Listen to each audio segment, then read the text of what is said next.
Hi, my nickname is Egorixa. Have you ever heard that St. Petersburg is famous for its mountains?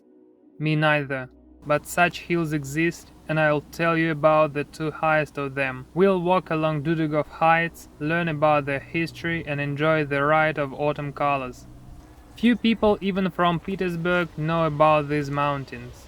Unfortunately, getting here is not easy. It takes about 40 minutes by car from the nearest subway station. As I said in one of the previous video, not all Petersburgers have a car. Therefore, the second and last way to get to the village Duderhof is by train.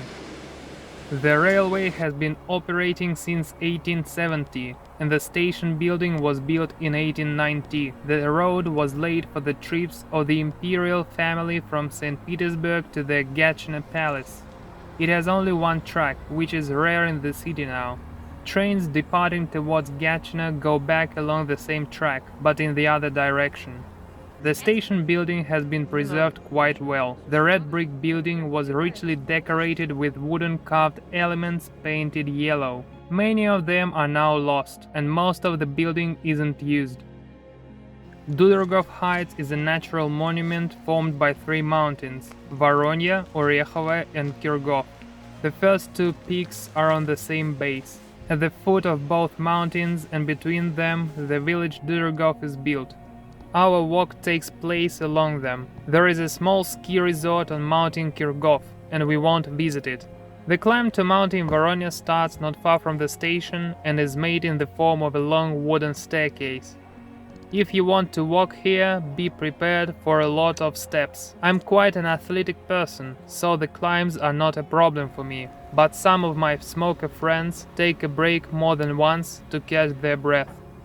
The local settlement received the name Duderhof during the Swedish rule in the 17th century. Later, the village became the personal property of the governor of Ingria.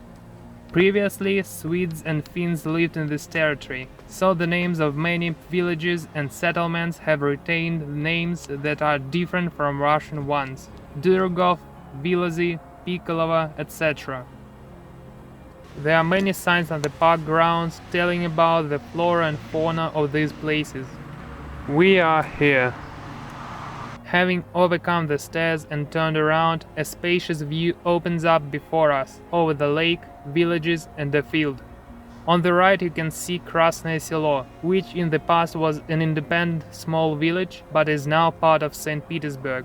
To the left is the small settlement Vilazy. By the way, during the Soviet period, the village Duderhof was renamed Mozhaysky, in honor of the tests of the first Russian aircraft designed by aviation pioneer Alexander Mozhaysky, carried out in this area. At the numerous requests of local residents, the village was given back its former name in 2016.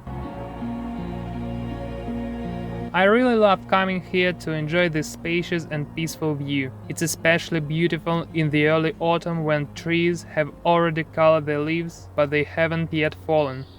In summer and winter, the location is still amazing, but in my opinion, a little monotonous. Otherwise, the heights are similar to a typical natural park in St. Petersburg. There are no paved paths or other tourist infrastructure. Also, be careful and cautious, because after the rains, the paths are damp, slippery and dirty. You can easily fall on the slopes along which the path runs. The descent from Mountain Voronya is gradual, although you can see what steep slopes it has in the direction of the gorge between the heights. While we are walking, I'll tell you about Mountain Orekhova. Its height is 176 meters above sea level, and it is the highest natural point of Petersburg and the south of the Leningrad region. I mentioned that the railway passing by the heights connects Petersburg and Gatchina, where one of the many beautiful palaces of the imperial family was built. But even at the beginning of the 19th century, before its construction, people got to Gatchina by carriage along ordinary roads. The road took a lot of time, since the speed of horses is lower than that of the first trains and there were no paved roads then. Somewhere it was necessary to stop for rest, so such a unique natural landmark didn't go unnoticed. Under Nicholas I, a Swiss house was built on the top of Mountain Orekhova, and below in the valley, a milk house, the same style as the Swiss one. In addition, a landscape park was arranged in which ornamental trees and shrubs were planted, landscape paths were laid, stone stairs were built, and 2 orchards were grown. Unfortunately, none of the buildings located in the park have survived to this day. Unnoticed, we approached a small staircase that ends the descent from the first hill. After walking a little along the street and turning the corner, we are met by another staircase, the end of which is covered by tree crowns. At the top of Mountain Orekhova there are 2 observation points. One of them offers a view of a large field, the southern outskirts of St. Petersburg, with the high-rise residential building and the wild side of Mountain Kirgov. Recently, a bench was installed here where you can catch your breath after a long climb or arrange a short photo shoot. The second point has a very steep descent to the foot, which in winter turns into a hill for sledding. From here, a view concentrated by trees opens up towards Krasnoye Selo and the nearby lake. Slowly descending from the height, we come across a spring where locals often collect water. Unfortunately, at the time of our visit, it was almost dry. Going down the stairs, we find ourselves at a small cozy pond. On the opposite slope, there is a romantic wooden bench inviting lovers to enjoy the scenery. At some distance from the Duderhof Heights, a building of unusual architecture is hidden in the branches of the fir trees. Similar to an ancient castle, one part of which is 2-story and the other 1-story. This is former hospital of the community of the Sisters of Mercy of St. George, built to treat people with cancer. The hospital was founded in 1900. According to the architect's plan, the appearance of the building should not look like a medical barracks and correspond to the spirit of the hilly terrain. All the facades of the building are unique and don't resemble each other, although they are made in the same style.